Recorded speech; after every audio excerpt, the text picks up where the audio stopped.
show. The SANFL of course, had their Best and Fairest Awards just a couple of weeks ago, and we've been fortunate enough to get the winner, Jessica Bakes, into the studio. Jess, firstly, congratulations. Thank you. Thanks, guys. It's always a difficult one, isn't it, when you win it? Because everyone said, did you expect to win it? When did you think you were going to win it? So we won't ask you those questions. Clearly, you had an unbelievable year. Disappointed you didn't make the final. Yeah. Is there a reason you think the Bays missed out, just played your best games too early? Yeah, I think the whole year it was an up and down one with COVID, and I think each team had to face those difficulties. So I think the competition was just so close. So if you didn't show up and play your best game, then yeah, it was just whoever showed up on the day was better. You had a good year, Jess. You didn't start well. You didn't poll a vote. I think it was the first few rounds. I think it was round 3. Wow, in the middle of the year. Yeah. I think we got rounds 5, 6, 9, 10 and 11 or something like that, all 3-pointers. Yeah. Big ones. Yeah. So it's a big middle of the year for you. Did you think at the count that, hey, they're coming, the 3-pointers are coming? You must have felt like you had a pretty good year. I felt a bit more consistent this year than last. I tried to kind of work on my offensive side but keep my defensive side strong. So I think, I knew I had a more consistent season this year, so I was kind of expecting it to be close, but yeah. So where were you playing, Jess? In the middle? You're in the midfield? This season, I rotated midfield and then into defence. Midfield forward? Back. Back, yeah. okay. Oh, midfield back, of course, you're defensive, yeah. Midfield back, that's unusual. It's an unusual combination. Yeah, well, I play a back, defensive mid-role, so I guess. How do you find the rotations, Jess? I sit there, I watch the games, I see the players getting in, they've got to rotate in and out, players are calling, coming out, and it's that massive sprint to get off, and it's like, you're kidding, aren't you? I've just chased someone for 40 metres, now I've got to sprint to get off it. Is that a bit frustrating at times for the players? Yeah, well, I think there was one game, I don't know if it was about round 6, we played North, and the ball was just stuck in our defensive 50 and it just wouldn't come out, and then you kind of got to try and get off, and that last sprint I was buggered. And you can't. And it was like 3 minutes past my rotation, but I just couldn't get off, so... Right. We've tried to stay away from it long enough, and you've touched on it, so we need to talk about it, and I know we don't want to embarrass you in telling us how good you were, but clearly we already know that because you've won the Best and Fairest. So on the night, when you're sitting there, when you're turning up, are you anxious going in? Because Barry's already touched on, you know you're going to be amongst it. Yeah, well, I was pretty nervous going in.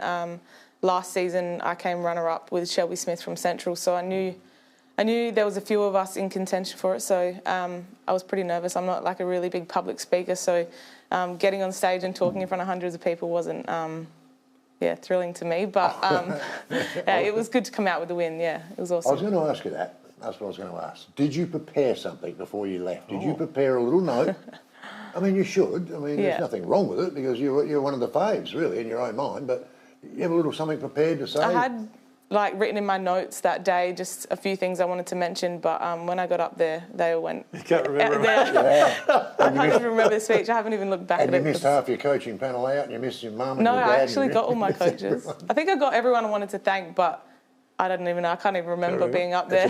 You know the famous one, though. Honestly. Normally you get up and you've done really well if you remember everyone, because sometimes you do. You forget someone, and as soon as you walk off the stage, that's the first person that says, actually, I didn't mention me. I forgot my personal sponsor. There you go. Yeah. So give him a plug now. Who was your personal sponsor? Spine Care. There you go. We'll give Spine Care a plug. Yeah. 2021 you win a premiership. 2022 you're Best and Fairest. You get the Coaches Award, the Advertiser Team of the Year. Yeah. What do we got planned for 2023? I'd love the opportunity to play higher, obviously the AFLW, with the draft coming up on the 29th. But yeah, it's always been a goal of mine and a dream of mine, so I'm hoping for that. But if not, I'll definitely be back at the Bay and hopefully win another flag down there. You've spoken to Port Adelaide, or Port Adelaide have spoken to you? I've had a couple of chats with them, but probably won't know 100% until the draft. How do you feel they went? How do you feel the chats went? Who did you chat with? I spoke to Naomi, With? Naomi Maidman. Oh, I beg your pardon. Maidman. Yeah, they're really lovely down there. I think they've had a lot on their plate with, getting a whole team together and stuff. So, we'll just have to wait and see. And you're a Port girl? Yeah, you grew up in the Port. Adelaide? Yeah. Is that right? Yeah. Even if they don't pick you up, you're still going to barrack for them? Yeah, it'd be hard not to, I suppose. How old are you? 26. If I don't mind me asking, of course. You don't feel like you're out of it. I mean, you just want a medal in a very, very good competition. So that's got to be a big plus for you. Yeah, so I played when I was a junior and then I had to stop when I was 12. So I've only recently, I think I've been back in it that will be my 4th season last season. Okay, so, I still, I think there's so much more to learn, and I'd love to learn and experience more. So you went from Smosh, West Lakes, didn't you? Smosh to Glenelg. Was there a big change, did you think, from the standard? Yeah, I think the major change was the fitness level. Yep. And just that whole game structure and stuff like that compared to local to the SANFL. Yeah. So you'd imagine the next jump's going to be similar. Just that little bit, yeah. So the draft is how far away? I think it's about 2 weeks now. 2 weeks. Yeah. Okay.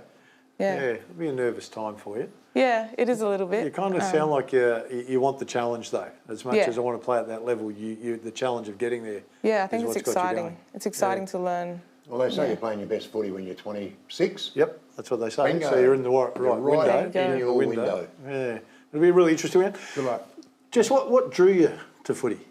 Because really, it's only been the last 4 or 5 years where women's footy started to, probably the last couple where it's really exploded. Yeah. What drew you? Well, I grew up watching my older brother play football, and my dad would always take us to the park, kick the footy around and stuff like that. And I started when I was 8 to 12, and then obviously had to stop, and then I had the 10-year gap.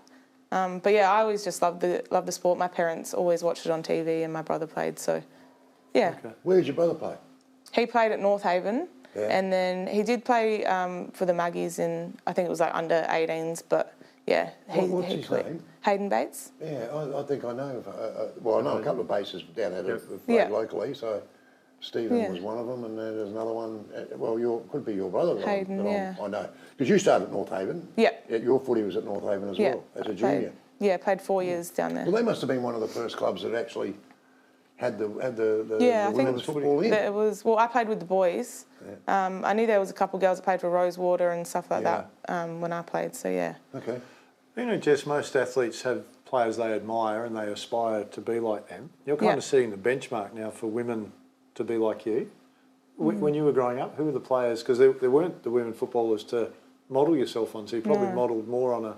Yeah. Well, I love watching Byron Pickett play. I just love the way he attacked the footy and stuff like that. So, all the Port players, that Premiership side 2004 team, they were all exciting to watch. So, yeah. I'll let Mark Williams know that you said that. You didn't mention him. The coach was the one that you watched. No, I'm only joking. Yes, I'm only joking. Hey, well done. A terrific year for you. Well done. Disappointing, I know you didn't win the grand final, but hopefully you get to play with Port Adelaide and you fulfil the dream, and if not, then Glenelg for another premiership. So appreciate your time, Jess. Cool, thanks Good on guys. you, Jess. Stay with us. Still plenty to come on the show.